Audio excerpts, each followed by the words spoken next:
ხელოვნური ინტელექტის რევოლუციის მნიშვნელობას სათანადოდ ვერ ვაფასებთ. და აი რატომ? ამ ახალი, გონიერი სისტემების გამოჩენა ჩვენს ქვეყანასა და მთელ მსოფლიოს ძირეულად შეცვლის. ეს ცვლილებები იმდენად მასშტაბური იქნება, რომ მათ ბოლომდე ვერც კი ვიაზრებთ. სიმართლე გითხრათ, მოსალოდნელი შედეგებისთვის ამ დარბაზში მყოფი ადამიანებიდან, მათ შორის არც მე, მზად არავინ ვართ.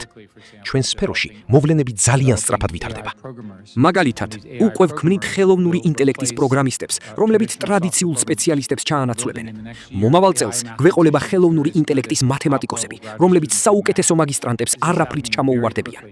ეს ყველაფერი ძალიან მალე ხდება. დღეს თქვენთვის ხელოვნური ინტელექტი მხოლოდ ChatGPT-ია, მაგრამ სინამდვილეში ეს არის ლოგიკური აზროვნებისა და დაგეგმვის სისტემა, რომლის მსგავსიც კაცობრიობას ჯერ არ უნახავს. ამას უდიდესი გავლენა ექნება. ალგორითმების მუშაობისთვის იმაზე ბევრად მეტი გამოთვლითი სიმძლავრე და ენერგია დაგჭირდება, ვიდრე ოდესმე გქონია. ამაზე მოგვიანებით ვისაუბრებ. რა სჭირდება ინდუსტრიას? ჩვენ გვჭირდება მაღალკვალიფიციური კადრების იმიგრაცია, გონივრული რეგულაციები კიბერუსაფრთხოებისა და ბიოლოგიური საფრთხეების გარშემო. და რაც ყველაზე მთავარია, ენერგია. საჭირო ენერგიის რაოდენობა კი კოლოსალურია. პირდაპირ გეტყვით, ჩვენ გვჭირდება ნებისმიერი სახის ენერგია, რასაც კი მოგვაწვდით. განახლებადი იქნება ეს თუ არაგანახლებადი, მნიშვნელობა არ აქვს. მთავარია, ენერგია მალე გქონდეს. მე და სხვები ინვესტიციებს ვდებთ ისეთ საოცარ ტექნოლოგიებში, როგორიცაა თერმობირთული სინთეზი, მაგრამ ეს პროექტები დროულად ვერ დასრულდება. ამიტომ დღეს 10 გიგავატიანი მონაცემთა ბაზების მშენებლობას ვგეგმავთ. მარტივად რომ ვთქვათ, ამერიკაში ერთი საშუალო ატომური ელექტროსადგური 1 გიგავატ ენერგიას გამოიმუშავებს.